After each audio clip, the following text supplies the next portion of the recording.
क्या आपने कभी सोचा है कि एक मामूली सा आसा कैसे समुद्र को दो हिस्सों में बांट देता है? क्या सच में आसा में कोई ताकत थी, या ये कोई निशान था किसी रूहानी इख्तियार और कुव्वत का? मूसा की वो छड़ी जो एक चरवाहे के हाथ में थी, बाद में फिरौन के सामने खुदा की कुदरत जाहिर करने का निशान बन गई। वही आसा जो दुनिया में बड़े मोजज़ात में से एक करने का वसीला बना। सवाल यह है कि क्या वाकई छड़ी में कुदरत थी, या ताकत थी उस खुदा में जिसने मूसा को बुलाया? आज हम इसी बात को खोलने जा रहे हैं, लेकिन आहिस्ता आहिस्ता, क्योंकि हर कदम पर मूसा की छड़ी सिर्फ एक छड़ी नहीं है, बल्कि ये ईमान की कहानी, फर्माबरदारी का सफर और खुदा की मौजूदगी का इजहार है। इस पैगाम को पूरा देखिएगा, क्योंकि जो राज आखिर में खुलेगा वो आपके ईमान को बढ़ाएगा। सब कुछ शुरू होता है एक बच्चे की पैदाइश पर, जिसका जन्म हुआ तब जब इस्राएली मिस्रियों के गुलाम थे।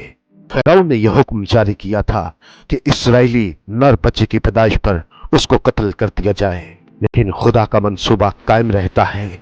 एक छोटी टोकरी, एक मां का ईमान, और ये काफी था खुदा के लिए अपने खादिम को महफूज रखने के लिए। मूसा मूसा को उसकी मां ने एक टोकरी में रखकर दरियाए नील में बहा दिया, क्योंकि उसका ईमान था कि खुदा इसकी हिफाजत करेगा। और वही हुआ।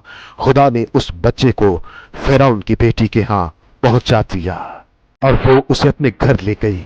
मूसा उसी फिरौन के हाँ पला और बढ़ा जिसने इसराइलियों को गुलाम बना रखा था। लेकिन मूसा के अंदर कुछ था जो उसे चैन नहीं लेने देता था, क्योंकि वो जानता था कि वो इसराइली है।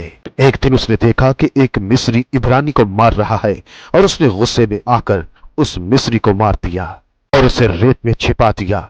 और जब ये बात खुली तो मूसा को अपनी जान बचाने के लिए मिस्र से भागना पड़ा, और वो मुल्क मिद्यान पहुंच गया। वहां उसकी मुलाकात यत्रो से हुई, जो मिद्यानी काहिन था। मूसा ने उसकी बेटी सपोरा से ब्याह कर लिया और एक आम चरवाहे की जिंदगी जीने लगा। हाँ, यही मूसा जो मिस्री शहजादा था, अब एक मामूली चरवाहा बन चुका था, और इसके हाथ में थी एक आम सी चरवाहों की छड़ी, जो इसके काम की चीज थी।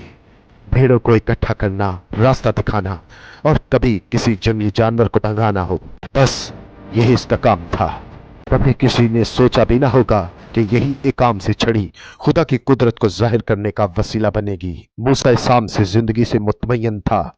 ना कोई मिशन, ना कोई आवाज, और ना ही कोई बुलावा, बस एक आम सी जिंदगी।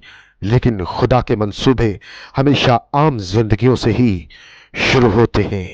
एक दिन जब मूसा अपनी भेड़ों को उस पार ले जा रहा था, तो उसने एक अजीब सा मंजर देखा। एक झाड़ी में आग लगी हुई है, पर वो भस्म नहीं होती थी।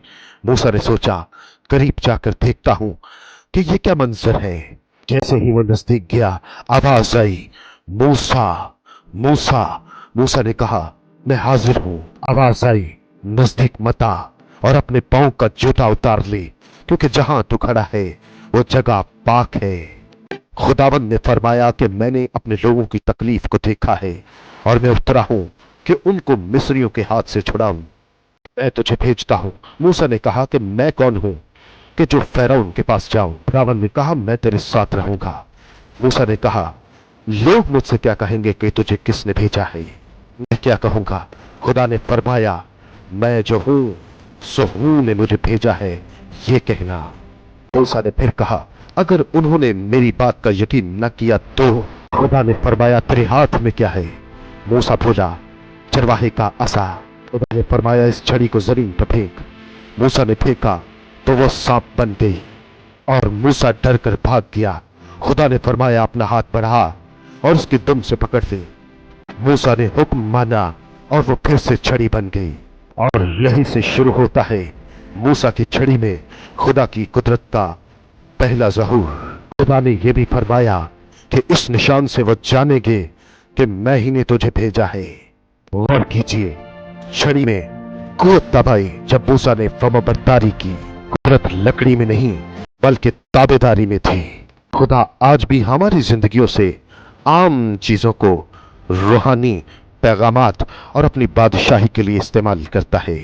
इस पैगाम के दूसरे और आखिरी हिस्सा के लिए इंतजार कीजिए, हम जल्द उसे अपलोड करेंगे। God bless you.